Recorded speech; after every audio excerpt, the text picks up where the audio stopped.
5 goals, 5 different scorers, navigating a tricky patch around half-time and a massive away victory. So nice that Arsenal did it twice in 1 week. In this episode, we will be reviewing West Ham 2, Arsenal 5. Let's get into it.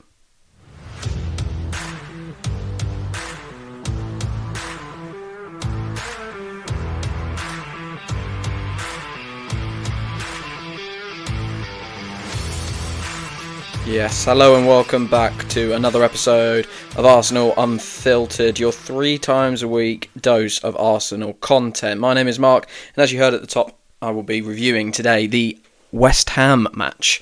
Arsenal 5, West Ham 2, another big victory, very similar to the Sporting game. Really weird, actually, how quite closely related they are. Electric in the first half, steady in the second, with some difficult periods in both games. So really interesting parallels there, but similar to the Sporting game, I think the dodgy patches probably were overblown by commentators, by the coverage, and actually Arsenal were in control of both games pretty much throughout. And I guess let's get into it, and let's start first of all with the lineup. And obviously some disappointing news before the game of both Partey and Merino having injuries that keep them out of this matchday squad. So they weren't even on the bench. We had Jorginho, Rice and Martin Odegaard in midfield. And to say 2 of your best midfield players are out and still be able to field a midfield with that much strength and that much experience is fantastic. So that's a great point for our squad building, but it is disappointing. Merino, he obviously had his shoulder injury when he came in. I believe I read it was a knee thing, and Partey is a thigh problem, as it has been for so long in his Arsenal career. I do believe his run in the team prior to this was the longest run he'd managed in his time at the club, which is absolutely phenomenal given the amount of time he's been here, and it's crazy that is his longest run. Let's hope both are simple. Let's hope we can have both of those players back for the Manchester United game.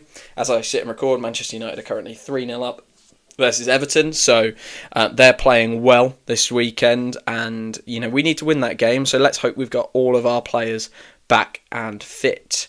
The lineup that went out was David Raya, Timber, Saliba, Gabriel, Calafiori. Probably our best back 5. Like I mentioned before, Jorginho, Rice, Martin Odegaard, and then Saka, Havertz and Trossard. Interesting that Trossard came back in. I did say on Blue Sky that I thought we'd see more rotation and we'd see one of Zinchenko or Trossard on that left-hand side, and we did. We saw Trossard. I think that's really interesting.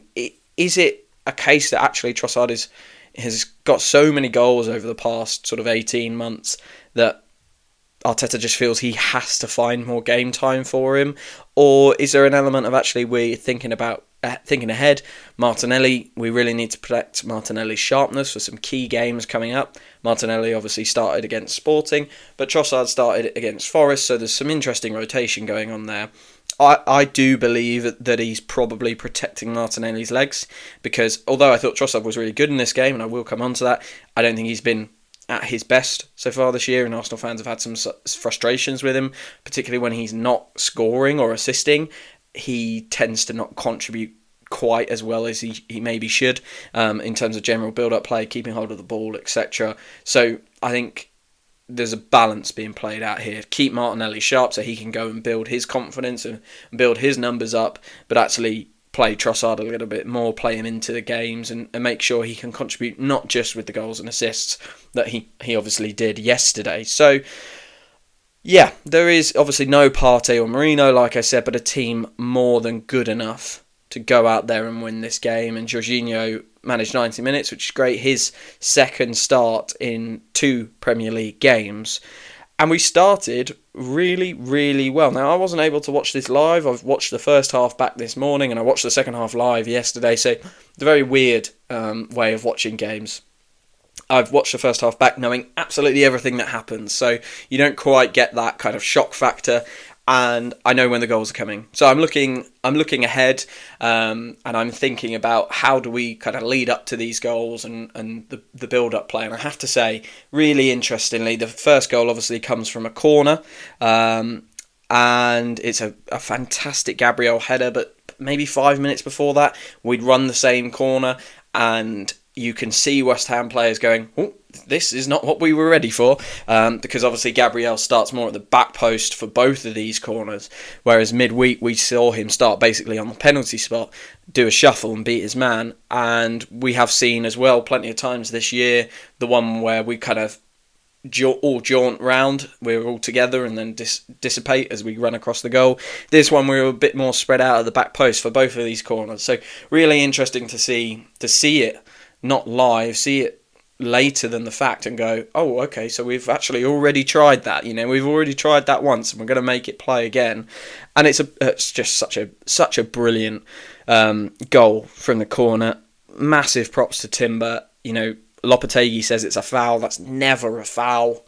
Never in a million years has that been a foul. If that was the other way, he'd say it was great competing for the ball. Clever physical play, and I think Timber does a really, really good job. He just clears the front post whilst contesting for the ball. He's not going for the man, he's making sure he's kind of looking at, and I don't know if it's legitimate. I don't know if he's really trying to play the ball or he's just making out to the referees trying to play the ball, but either way, whether it's gamesmanship or it's genuine, it's fantastic, and it allows Gabriel to just get contact on it. It's clearly not his cleanest contact that he's ever made on an Arsenal corner, but when you're that close and when you've got a delivery going at that much pace and with that much swing, you just need to get something on it. Another fantastic delivery from Saka, and we were flying in those early stages. I've written down here, just after the corner, I wrote down that I was really impressed in the last two games how we're competing and managing duels. We're doing a really good job in one-on-ones, and I haven't got the stats to hand, but I'd love to see the stats of, over the last 3 games, what's our dual win percentage? Because it feels like there's a bit more fire in us since that international break. We're all talking about Ødegaard's comeback. And of course, he's the captain. So maybe there is a little bit of that kind of, we're playing for the captain. He's our guy. He's here now and we're going to play for him. Of course, that's part of it. But I almost feel like the international break we rested really well. We got some key players not playing every game for their country, and we also got some key players not going away for their country. And now in duels, we look back to how we were last year. Really fierce. Timber especially, he is fantastic in a one-on-one duel. I actually think watching one of the clips of him was what made me write that down, and that really reflected where we were at in those early stages of the game. West Ham were trying to get out, but they were penned in. I'm really not sure what their game plan was, because we just played so well and we played in their half so much. If you look at West Ham's stats, they go long a fair bit, they sit quite deep, moderately deep. I'm not saying they're part the bus, but they're a lot deeper than we are in terms of how we try and win the ball back, and then they'll try and launch. And they had Antonio up front. It wasn't really working for him. He never really got a sniff out of Saliba and Gabriel. So I don't think they really had much to counteract us at that point, apart from 2 brilliant goals closer to half-time. We'll come on to that. But what they did have was a moment where we really gifted them a chance, and there was a very loose back pass from Ricardo Calafiori. Trossard and Jorginho get involved in this kind of tricky challenge where there's a couple of West Ham players and they're competing for the ball. Jorginho gets it out towards Calafiori, and then it's a very weak back pass, and the back pass allows a West Ham player to get in there, nick the ball and send a ball over the top. And I think we're quite lucky here, because whilst West Ham weren't offering much, we gave them a chance at this moment, and I have got no idea why Somerville goes so early.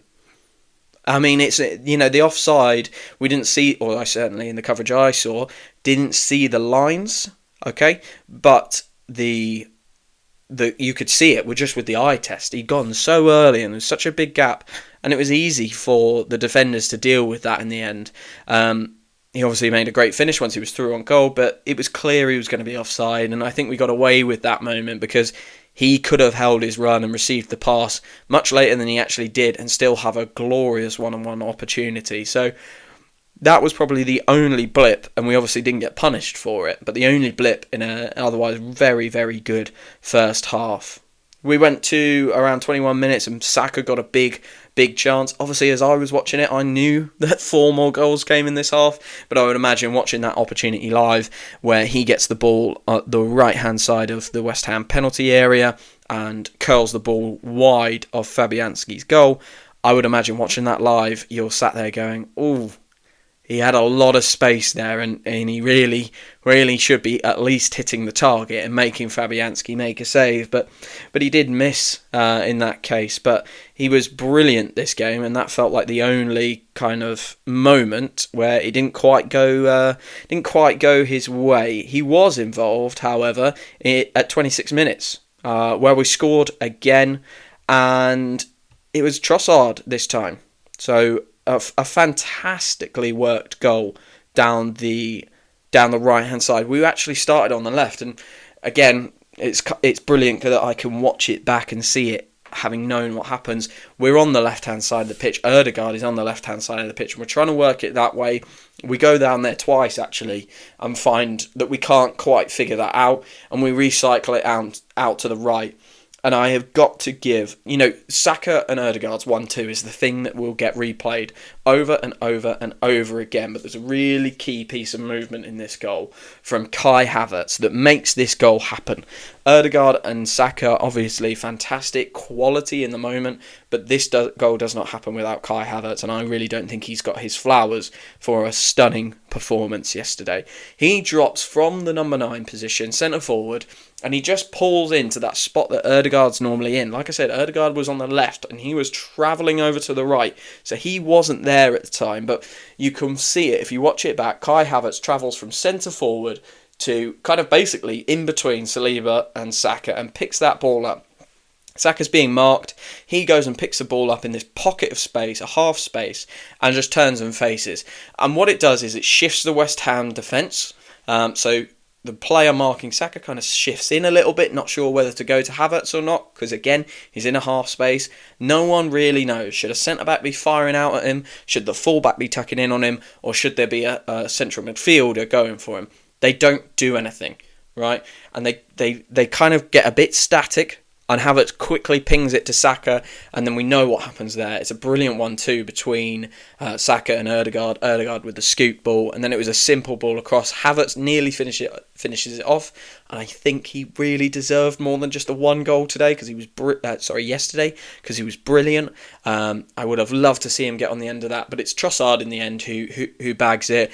2 in a week for him, a real narrative shifter, and I do think he had a much better game. But it's just Kai Havertz, I think he's getting so much disrespect at the moment with all this chat about Arsenal need a number 9, Arsenal need a number 9. We've got a brilliant, absolutely brilliant number 9, and he doesn't play it in the conventional way. Because he's not Erling Haaland, people think we need to change him.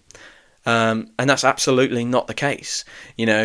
There are many different ways of playing that position. Erling Haaland does it one way, and it's absolutely fantastic how he does it. He scores a hat full of goals, right? That's brilliant, and it's very impressive. But the way Kai Havertz does it as well is important for how we spread goals around this team. And I can't emphasise enough, if you do anything after this podcast, go and watch that goal back again and just watch him. The way he just drifts off the defence into that pocket of space, you can see all three of there's 3 West Ham defenders in a line looking at him going, "Oh, do we go?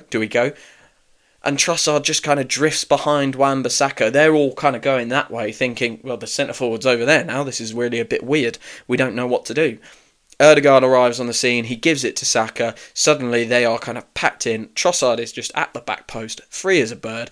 Wan-Bissaka actually looks at him, thinks he's going to play him offside. No one else really knows where he is, and he just drifts in, finishes it. It's fantastic. And that's all from the fact they don't know what to do when Kai Havertz drops off. He was brilliant in that moment, and I thought that was a really, really good goal. And Kai Havertz, again, I'm going to talk a lot about Kai Havertz because I thought he was brilliant yesterday, and I don't think he's getting his flowers, but he was really involved in the penalty that we got at 32 minutes. Now, we win this ball from a Raya long ball. We win it thanks to Kai Havertz. If we don't win it, we don't move into the box and we don't get the penalty. It's a clear penalty. I have no idea how Lopetegui has any complaints. Okay, Saka is hat down. It's a dangling leg from Paqueta, and then he also gets crunched by the other guy. It's so clear, and I think any West Ham fan who had that been on the shoe been on the other foot, that's a difficult phrase to say. Had that shoe been on the other foot, there is not a genuine West Ham fan who wouldn't have been screaming for that. You know, absolutely a clear pen. So Havertz involved really essentially once again. Saka gives the penalty to Ødegaard, which was interesting. Helped my fantasy team out a fair bit, to be fair. But after the game, it turns out Saka mentioned Martin Ødegaard wanted to take it. Fantastic. I think Martin Ødegaard's next step is to score more goals. Gets plenty of assists. Is fantastic in build-up. Fantastic in the press. And I think he had a really good goal scoring season. It was either last season or the season before, can't quite remember, but he needs to add that back into his game now, and I would love to see him scoring more this season, taking the burden off of Saka, Havertz, Martinelli, Trossard, and actually adding more goals from midfield. I think that's exactly what he needs to do to find the upper echelons of being a Premier League midfield player. And, you know, I think if he does that, we're starting to have Fabregas level conversations, the way he's playing at the moment, the way he has played over the last 2 seasons for us. So he just needs to add goals. I think that would be 100% where we want it to be. And we're 3-0 up here. 3-0 up in 32, 33 minutes. It was dreamland for Arsenal at this point. Obviously, I was following the game live on my phone, scrolling through Sky Sports and using the live blog for that to keep up with it. And I couldn't believe what was happening. Obviously, wasn't watching it. And then as soon as it was 3-0, it was 4-0. And this first kind of 35, 36 minutes was electric. I watched it back this morning knowing exactly what happened. I thought, I don't think we looked quite as good as we did against Sporting in terms of our general play, the way we pressed them, the way we dominated the ball in the early phases of both of those games. However, I thought we were so clinical and so aggressive in the opposition's penalty box against West Ham. Just so... I don't know what it was. I don't know what it was, but the way we earned the penalty, the way we built that goal for Trossard, and the way that we just bullied West Ham at the corner, I thought, whoa, we look efficient, we look deadly in the box today. And Kai Havertz, again, I keep saying his name, but at 35 minutes, he did something deadly and clinical as well. It's a great pass from Trossard. I think he really telegraphs that well. It's not great from the West Ham defender, though. As much as it's a good pass, I do think that the West Ham defender needs to do more there. I'm not saying he necessarily has to win it on that first moment, because I do think he's stretching for it. I don't think it's close to him. I think Havertz is still the favourite, but actually he commits himself so early. And I just think, actually, when you watch it, Havertz's first touch is not fantastic. He has to take a second touch to get it back into his path. If Kilman just runs with him, he doesn't lose that one-on-one duel, because Havertz takes a touch that would have allowed Kilman to win that. But yeah, he just overcommits, and Kai Havertz ends up punishing him. Like I say, not the best first touch. Second touch is excellent, gets it right back in his path, and it's a clinical finish. One-on-one. This guy is a brilliant striker. I'm telling you right now, we do not need another number 9. I genuinely think the next development for this team is the left wing position. As much as it pains me to say that, and I'll probably talk about it in other pods in a little bit more detail, but I do think Gabriel Martinelli is probably the player we can upgrade on the most, and who has the slightly lower ceiling. I think Kai Havertz has a really high ceiling. Obviously, Saka, Ødegaard, really high ceilings. And I think there is definitely an argument that left wing, is there a player we can bring in there to add the goals? Because Kai Havertz is doing a fantastic job tactically and in terms of finishing for this team. So I think he is being really disrespected at the moment. But as fast as we were 4-0 in front, we were 4-1 in front. And I emphasise this. If I'd been in the stadium or watching this live, I would not have known which end was up. This was a crazy first half. I think it's only one of 4 games in the Premier League history to have 7 goals in the first half. One of them was Man United Reading. I think that was also 5-2. Actually, not even Premier League. I think it was First Division as well. So a couple of games back in the day as well. So yeah, it was absolutely crazy, this first half. And what happens at 37 minutes is we we are in our own half, defending in our own half. I don't think we do anything wrong until the point that fantastic pass is played by Carlos Soler. Now, I think this is 50-50, this goal. 50% brilliant from West Ham. You've got to give them their flowers. Actually, they'd been bullied all game. Bullied and harassed, and were probably feeling, as a team, a little bit shell-shocked. Arsenal have done this to a couple of teams over the years. We did to West Ham earlier in the season. Earlier in 2024, last season, where we won 6-0 at their place. And I'm sure they were all thinking, oh, we don't want another 6-0 here. And they responded brilliantly. It is a great pass from Carlos Soler. Line splitting. I don't think our spaces in the back four are that big. Like, I don't think we've left a humongous gap for him just to slip it through. But actually, he picks out quite a small gap, and he finds Aaron Wan-Bissaka really, really well. Now, it's good. It's a good-ish finish from Wan-Bissaka. Hits it very hard, very accurately into the near post. And again, that's the West Ham contribution to this goal. Very, very, very good. I thought it was really impressive, that pass, and a really impressive finish. However, there is definitely a 50% Arsenal have to blame themselves for. Trossard does not go with him. He's not alert to it. You can see he's always a yard behind Wan-Bissaka, and really, I've just said Martinelli's probably the upgrade in this team. But if Martinelli had been on the pitch, I don't think they score that goal, because he's much more diligent in his defensive work, and he's very, very good in those positions nowadays about dealing with a run like that. I don't think Wan-Bissaka gets away from Martinelli, and I think he deals with it. Equally, I'm going to say this really heavily caveated, can Raya do better? It's a bit of a cliche that you shouldn't be beating at your near post. I don't think that's exactly true. When you're at your near post, and if someone strikes it hard and accurately at your near post, it's very difficult to stop, because it's coming at you so fast from such a short distance. But then equally, it doesn't quite look like he's really got the whole part of that goal covered.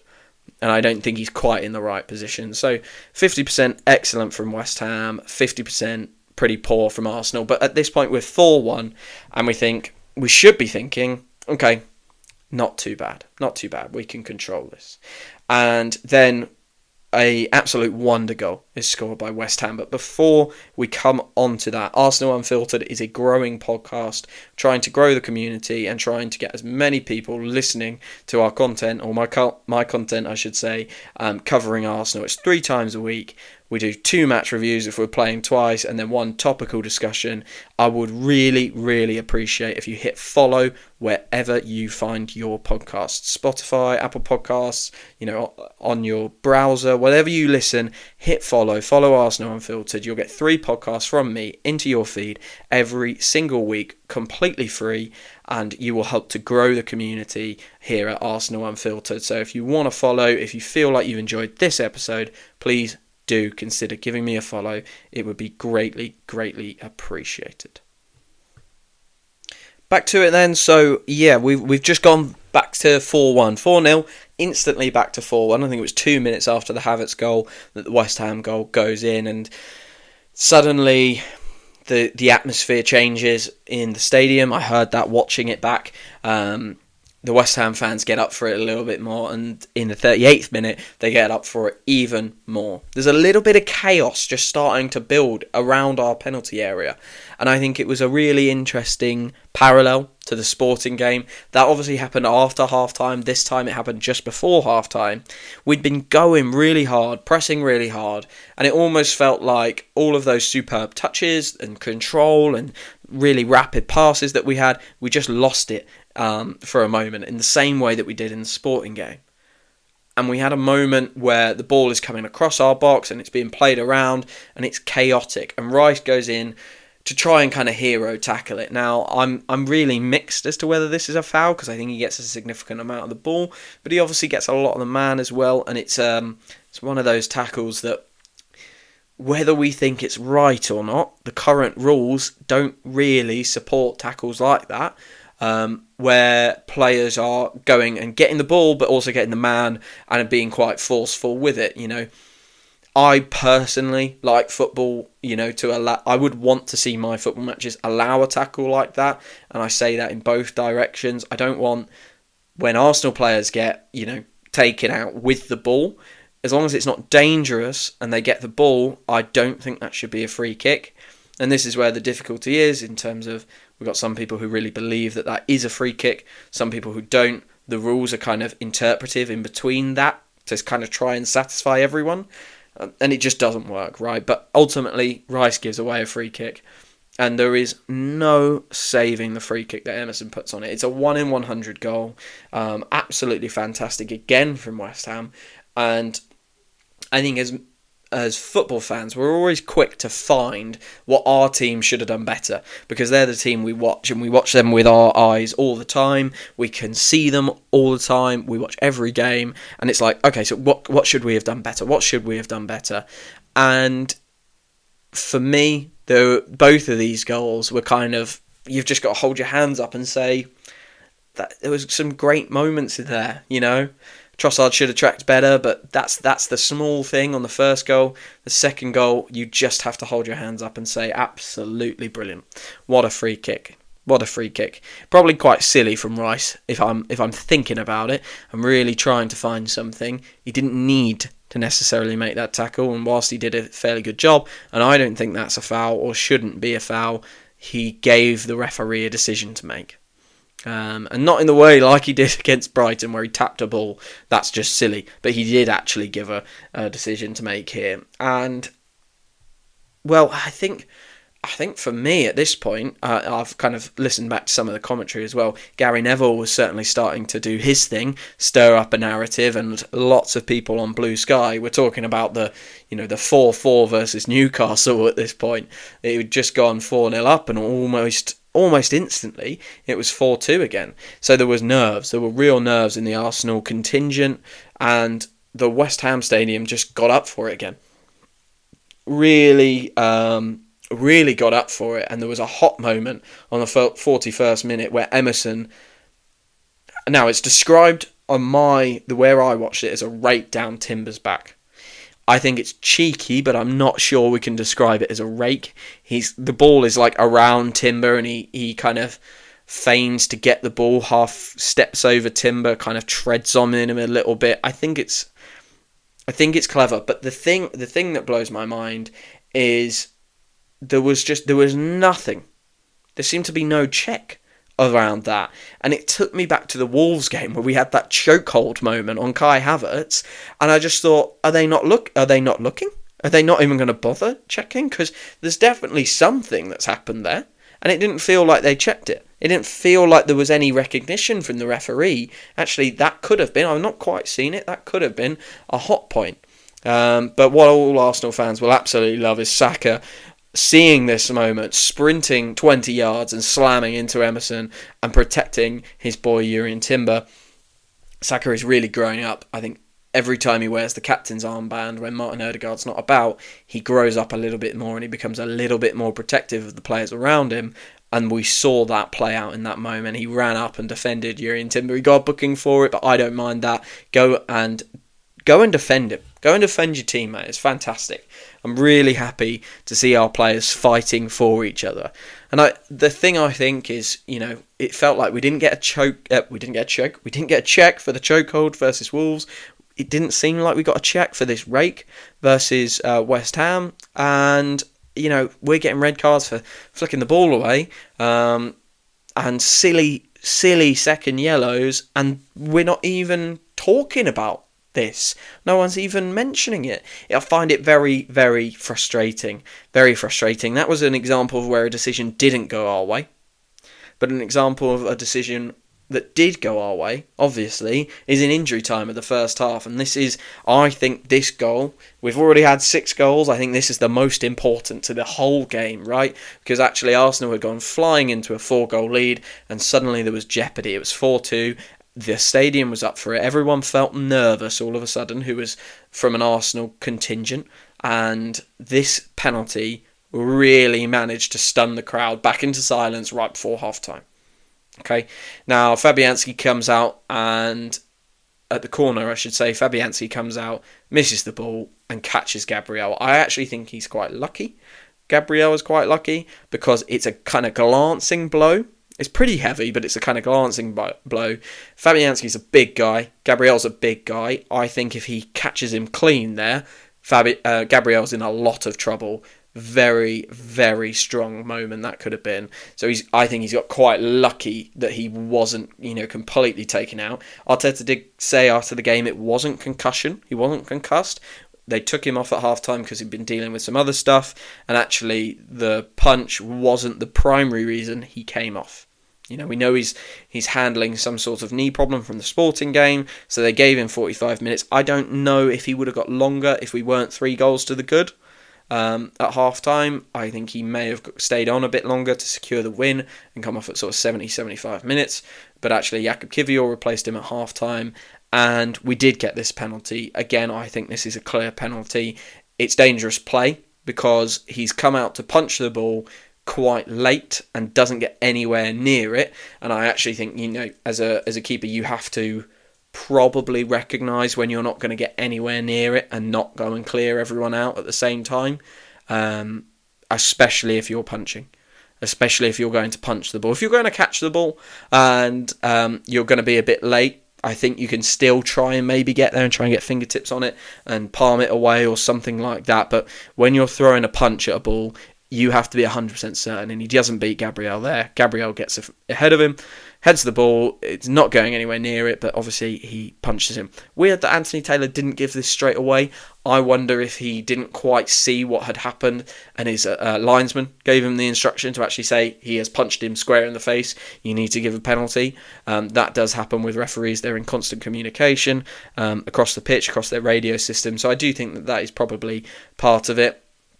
And we get the penalty. We get our second penalty of the game. Really interesting because I don't think we'd had a penalty up until this game in the Premier League. So good to see us getting some decisions there. And Bukayo Saka takes this one. He'd obviously given the first one to Martin Ødegaard. Bukayo Saka takes this one. And I don't think it's a great pen, really. It's actually quite slow and at a decent height for Fabianski, but he lets it go through his palm. 5-2. Match basically over at this point because I think as well as we'd played, West Ham had their resurgent, got 2 brilliant goals. Like I say, one of them was a 1 in 100 strike. They're thinking, wow, there's a chance, maybe, and then we just kill it with the penalty.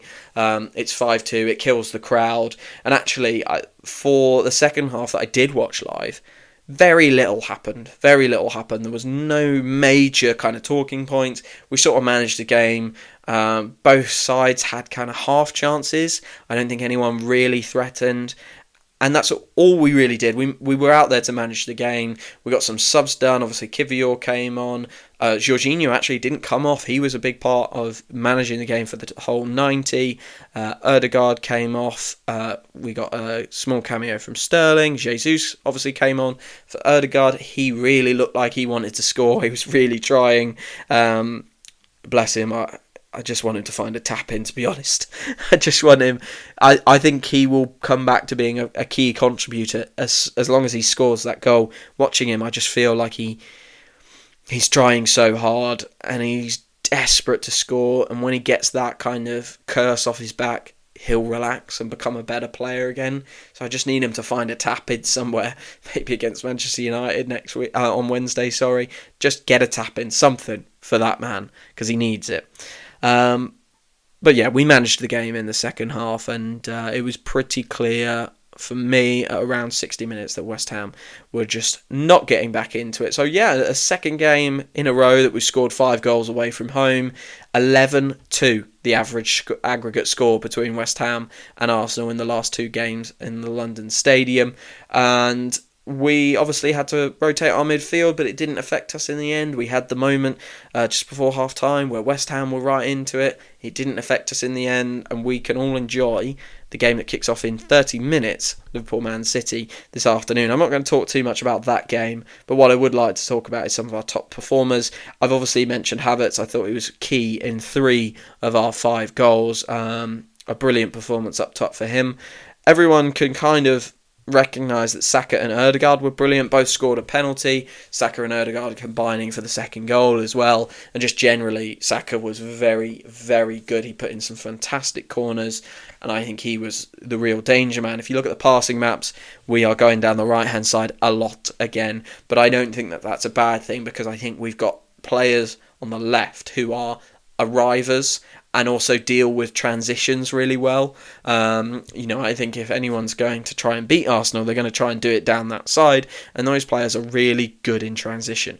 You're thinking your Marinos, your Rices, your Martinellis, your Calafioris. They can deal with other teams trying to push down that side. They can win the ball and transition quite quickly. They're also quite good at switching it to the right and then getting into the box.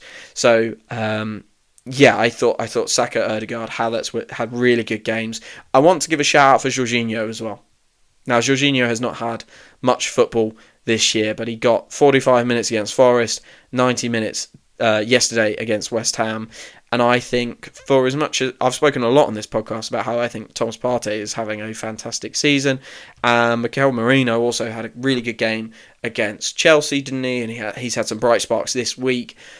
But Jorginho has not had much football, and he came in this game to do 90 minutes. I don't know if that was the plan, but he ended up doing 90 minutes, and he was first class. His ball retention was really, really, really good, and he's so intelligent. We always think about pressers being these physical monsters who are going to cover so many blades of grass and so many yards that the other team are not going to know how to kind of get round these players, because they're pressing hard and fast and intelligently at you.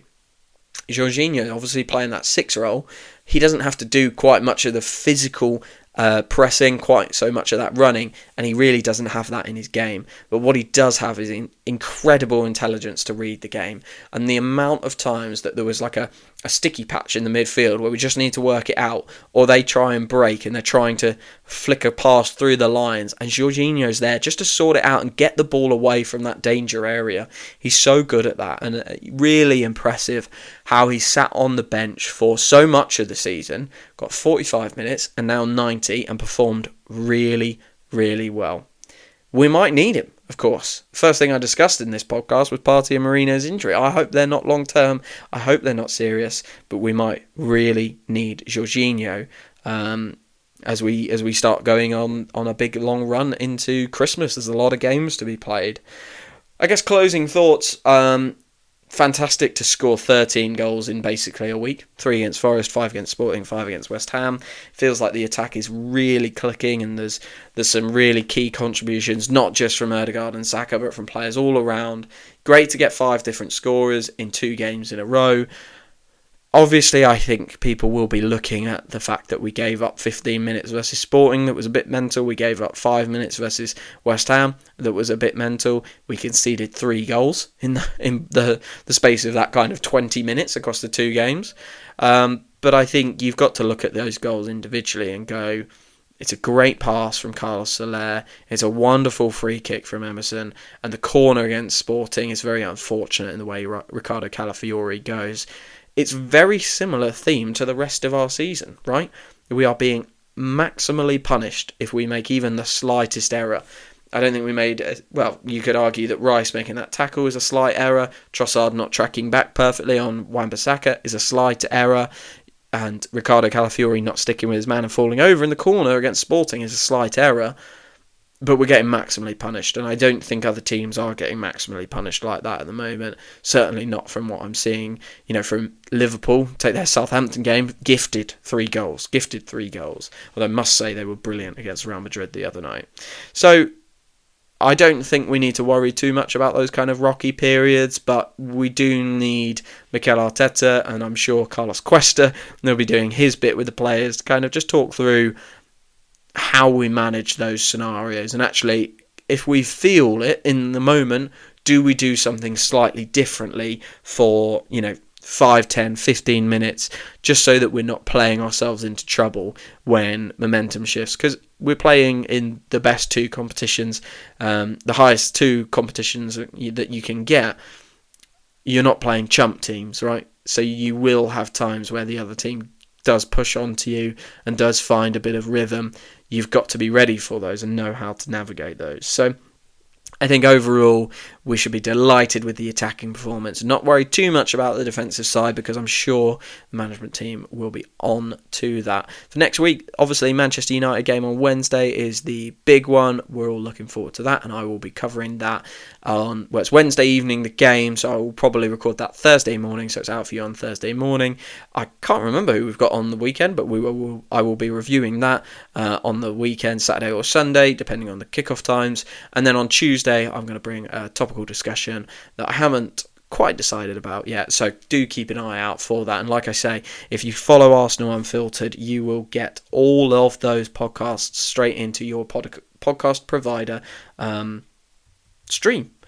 Another thing that you might want to do is just follow me on Blue Sky Arsenal-Unfiltered. Again, it's another community that we're trying to grow. Fantastic energy on Blue Sky at the moment. It is definitely going to replace Twitter in a very short period of time, and lots of positive Arsenal people and really nice Arsenal community on there, having lovely chats, lovely engagement with people. So follow me on Blue Sky Arsenal-Unfiltered. If you search that, you will find me.